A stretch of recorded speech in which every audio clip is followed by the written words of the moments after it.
नमस्कार दोस्तों, स्वागत है आप सभी का हमारे YouTube चैनल पे। उम्मीद करता हूँ आप सब लोग स्वस्थ होंगे। दोस्तों, जैसा कि आप सभी लोगों को पता है कि स्कॉलरशिप की डेट अब खत्म हो चुकी है। हालांकि SC/ST स्टूडेंट्स के लिए थर्ड फेज अभी चालू हुआ है, जिसकी लास्ट डेट 31 मार्च 2025 है।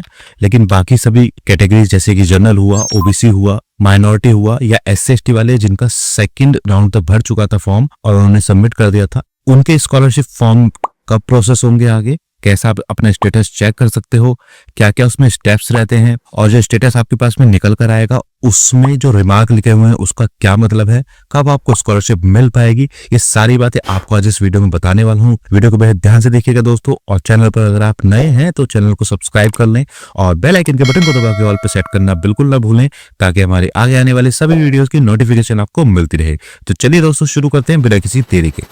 तो स्कॉलरशिप स्टेटस चेक करने के लिए सबसे पहले हमको जाना होगा स्कॉलरशिप की वेबसाइट पर, जो कि इस तरीके से आप अपने फोन में गूगल क्रोम खोल लीजिएगा।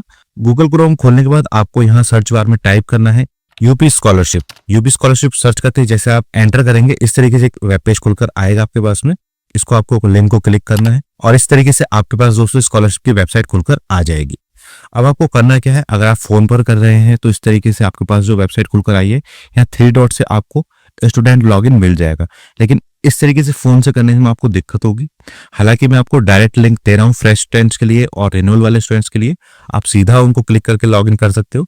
लेकिन अगर आप वो नहीं कर पा रहे तो यहाँ से आपको लिंक मालूम होना चाहिए। तो ये इस तरीके से आपको दिक्कत होने वाली है। आप सबसे पहला स्टेप ये कीजिएगा, अगर आप फोन से कर रहे हैं तो यहाँ 3 डॉट पे क्लिक कीजिएगा ऊपर और नीचे डेस्कटॉप साइट पर चले जाइएगा। इस तरीके से करने से आपके जो वेबसाइट है वो डेस्कटॉप मोड में खुल जाएगी। अब आपको करना क्या है, ये स्टूडेंट यहाँ पर क्लिक करना है। उसके बाद यहाँ पर देखिए फ्रेश लॉगिन और रिन्यूअल लॉगिन दोनों मिलेंगे। फ्रेश लॉगिन पर थोड़ी देर आप टैप करके रखेंगे इस तरीके से, तो आपके पास और ऑप्शन आ जाएंगे खुल करके। आपको जो सिलेक्ट करना है वो ये तीसरा option post matric other than inter student select करना है। इस तरीके से रिन्यूअल वाले में सिलेक्ट कर सकते हो आप, इस तरीके से ही ऑप्शन आ जाएंगे। तो चलिए दोस्तों, आगे के स्टेप्स हम जानते हैं डेस्कटॉप में जाकर के। डेस्कटॉप में भी दोस्तों इस तरीके से आपको सारे ऑप्शन देखने के लिए मिलेंगे। यहाँ स्टूडेंट पर आपको क्लिक करना है, देखिएगा यहाँ पर, और इसमें आपको फ्रेश लॉगिन और रिन्यूअल लॉगिन का ऑप्शन मिल जाएगा। तो अगर आपका फॉर्म रिन्यूअल वाला है तो रिन्यूअल पे जाइएगा, और फ्रेश फॉर्म आपने भरा है तो फ्रेश लॉगिन पे जाइएगा। मैं फ्रेश लॉगिन पे क्लिक करूंगा और 3 यहाँ पर ऑप्शन आ गए फिर से। और डिग्री कॉलेज वाले स्टूडेंट्स के लिए ये तीसरा ऑप्शन है post matric other than inter student login वाले। इसको मैंने क्लिक किया और यहाँ पर देखिए कुछ फील्ड्स मुझे भरने के लिए आ गई हैं। एक एक करके उन फील्ड्स को भर करके मुझे यहाँ पर सबमिट करना होगा। आइए चलिए फील्ड्स को भरते हैं और सबमिट करके इसमें देखते हैं क्या आगे होता है। तो इस तरीके से दोस्तों मैंने डिटेल्स फिल कर दी हैं और अब मैं सबमिट पर यहाँ पर क्लिक करता हूँ। लॉगिन करने के बाद दोस्तों इस तरीके से आपके पास ऑप्शंस खुलकर आएंगे। और अब आपको करना क्या है, इस पेज पर आपको थोड़ा सा नीचे जाना है। अगर आपको दिखाई नहीं दे रहा है तो यहाँ पर देखिए चेक करंट स्टेटस का ये ऑप्शन आपको लिखा दिखाई देगा। इसको आपको क्लिक करना होगा। इसको थोड़ी देर क्लिक करेंगे तो पॉपअप अगर आपके में इनेबल है तो इस तरीके से आ जाएगा लिख करके। इसको पॉपअप को आपको अलाउ करना होगा। पॉपअप को अलाउ करते ही कुछ इस तरीके से आपके पास में डिटेल ओपन होकर आ जाएंगे। तो अब दोस्तों समझेंगे कि आखिरकार जो ये मार्किंग लिखी हुई है इसका क्या मतलब है, जो ये स्टेटस में लिखा हुआ है, इन सब चीजों को समझेंगे एक एक करके। बेहद ध्यान से दोस्तों समझिएगा सारी चीजों को, और उसके बाद मैं बताऊंगा कि आपकी किन डेट में क्या क्या प्रोसेस होना है, कब आखिरकार आपको स्कॉलरशिप मिल पाएगी। तो जैसे कि दोस्तों आप सब लोग देख पा रहे हैं, यहाँ पर रजिस्ट्रेशन लिखा हुआ आ रहा है और रजिस्ट्रेशन कंप्लीटेड ग्रीन होकर आ रहा है, जो कि 16/12/2024 में स्टूडेंट ने रजिस्ट्रेशन किया होगा वो डेट है। उसके बाद फाइनल सबमिट किया होगा फॉर्म को, उसकी डेट है। इसके बाद है स्टेटस एट इंस्टीट्यूट लेवल, यानी कि इंस्टीट्यूट से फॉर्म का क्या रहा है। तो यहाँ पर लिखा हुआ आ रहा है फॉरवर्डेड इस तारीख में।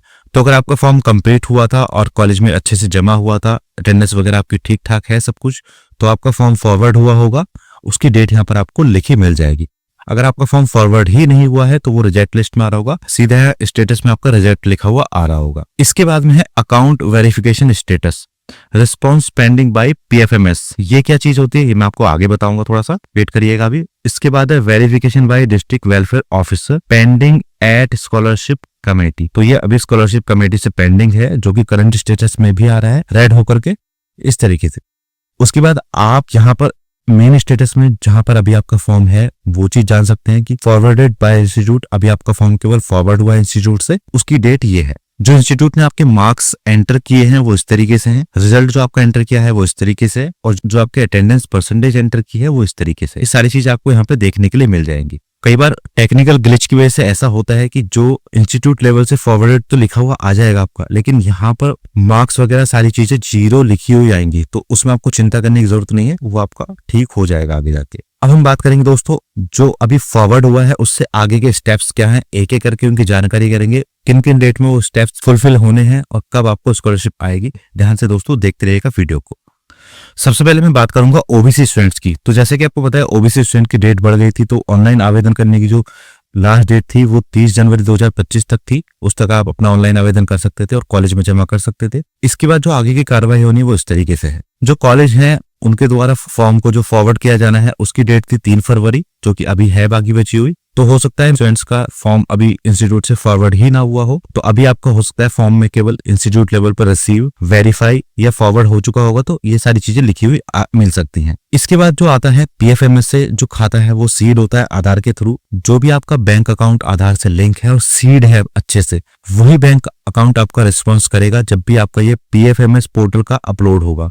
इसकी जो डेट है वो जल्दी शुरू होगी, यहाँ पर डेट कोई लिखी हुई है नहीं, वैसे 3 फरवरी 2025 ही दी हुई है ओबीसी के लिए, तो इसी में ही होगा। उसके बाद है जो आपका यूनिवर्सिटी है या एफिलिएटिंग एजेंसी जो भी है, वो संबंधित स्टूडेंट का रिजल्ट अपलोड करेगी अपने अपने कॉलेजेस का, और जो कॉलेज ने आपके फॉर्म फॉरवर्ड किए हैं उनको लॉक करेंगे। उसकी जो लास्ट डेट है वो है 3 फरवरी 2025, तो उसी डेट में ये भी होना है साथ के साथ। ये केवल ओबीसी का बता रहा हूँ। अब इसके बाद है कि राज्य एनआईसी द्वारा स्क्रूटनी किया जाना। स्क्रूटनी मतलब जो भी आपके फॉर्म में त्रुटि अगर रह गई है कुछ भी, तो वो सारी चीजें जो पीएफएमएस पोर्टल के द्वारा ही सत्यापन की जाएंगी। उसकी जो लास्ट डेट है वो 10 फरवरी 2025 है।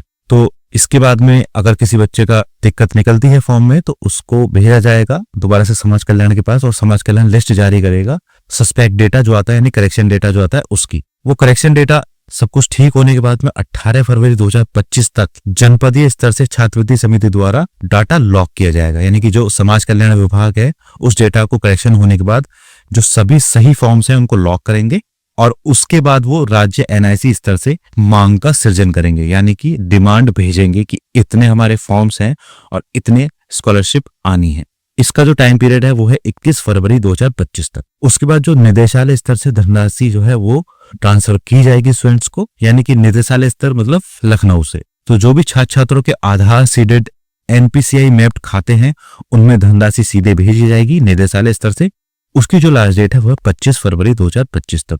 तो इस तारीख तक ओबीसी वाले स्टूडेंट्स की मोस्टली स्कॉलरशिप आ जाएगी। चलिए अब बात करते हैं बाकी कैटेगरी वाले स्टूडेंट्स की। तो जनरली एससी स्टूडेंट्स का जो पहला चरण था वो तो खत्म हो गया था 30 नवंबर 2024 तक। पहले चरण की जो सारी प्रक्रियाएं हैं वो पूरी होनी थी 2 जनवरी 2025 तक। तो जिनका स्टार्टिंग में ही जमा हो गया था, यानी कि 30 नवंबर से पहले और उनका अगर फॉरवर्ड हो चुका है ठीक ठाक से, तो उनकी स्कॉलरशिप आ चुकी होगी। वो अपना स्टेटस चेक कर ले, यहाँ पर दिखा रहा होगा क्योंकि 2 जनवरी से दिया हुआ है। बात करते हैं सेकंड राउंड की। तो सेकंड राउंड में जो लास्ट डेट थी फॉर्म भरने की और जमा करने की वो थी 18 जनवरी 2025, और 25 जनवरी तक कॉलेज को वो फॉर्म फॉरवर्ड करने थे। इसके बाद जो करेक्शन डेटा आएगा वो 27 जनवरी से 20 फरवरी तक के बीच में आएगा, तो जल्दी आने वाला होगा करेक्शन का डेटा। और इसके बाद में दोस्तों रिजल्ट अपलोड होगा यूनिवर्सिटी द्वारा 10 फरवरी के आसपास में। एनआईसी द्वारा स्क्रूटनी होगी दोबारा से 23 जनवरी 2025 से 4 फरवरी 2025 तक के बीच में, और फिर करेक्शन डेटा ठीक होगा ये वाला 5 फरवरी से 10 फरवरी के बीच में। करेक्शन डेटा आप जमा करेंगे 13 फरवरी 2025 तक, और फिर से उसकी स्क्रूटनी होगी 14 फरवरी से लेकर 18 फरवरी तक के बीच में। और जब सारी चीजें सही हो जाएंगी तो डिस्ट्रिक्ट स्कॉलरशिप कमेटी यानी कि समाज कल्याण विभाग 5 मार्च 2025 तक उन सभी फॉर्म्स को लॉक कर देंगे। उसके बाद वो अपनी मांग का सृजन करेंगे, यानी कि डिमांड भेजेंगे सरकार को, और उसके बाद स्कॉलरशिप का ट्रांसफर किया जाएगा 20 मार्च 2025 तक। ये वाली डेट है जनरल और एससी एसटी कैंडिडेट्स के लिए सेकंड राउंड के लिए। माइनॉरिटी की भी दोस्तों यही डेट रहेगी आसपास में ही, तो ये चीज ध्यान रखिएगा। इसके बाद आती है बात जो अब थर्ड फेज चलेगा स्कॉलरशिप का केवल एससी एसटी स्टूडेंट्स के लिए, वो चालू हो चुका है। फॉर्म्स भरे जा रहे हैं। जिन स्टूडेंट्स ने फॉर्म नहीं भरा है उसकी लास्ट डेट 31 मार्च 2025 है केवल फॉर्म को भरने की और जमा करने की कॉलेज में। उसके बाद उनकी प्रक्रिया चलेगी। तो फिलहाल जिनके आवेदन जमा हो चुके थे ऑलरेडी और जिनके फॉरवर्ड हो चुके हैं अच्छे से, उनका स्टेटस आप इस तरीके से चेक कर सकते हैं। और सारी डेट्स मैंने आपको बता दी हैं कब कब आपका क्या क्या होना है और क्या क्या उसमें रिमार्क है। आई होप आपको समझ में आ गई होंगी जो भी चीजें मैंने बताई हैं। कुछ भी समझ में नहीं आया तो हमारे टेलीग्राम से आकर जुड़े। टेलीग्राम का लिंक आपको वीडियो के डिस्क्रिप्शन में मिल जाएगा, वहां पर आकर आप हमसे अपने सवाल पूछ सकते हैं। तो बस दोस्तों, आज की वीडियो में इतना ही। उम्मीद करता हूँ वीडियो आपको पसंद आई होगी। वीडियो अगर आपको पसंद आई हो तो लाइक एंड शेयर कर दीजिएगा, और चैनल पर अगर आप नए हैं तो चैनल को सब्सक्राइब कर लें और बेल आइकन के बटन को दबा के ऑल पर सेट करना बिल्कुल ना भूलें, ताकि हमारी आगे आने वाली सभी वीडियोस की नोटिफिकेशन आपको मिलती रहे। मिलते हैं दोस्तों अगले वीडियो में, तब तक के लिए जय हिंद, जय भारत।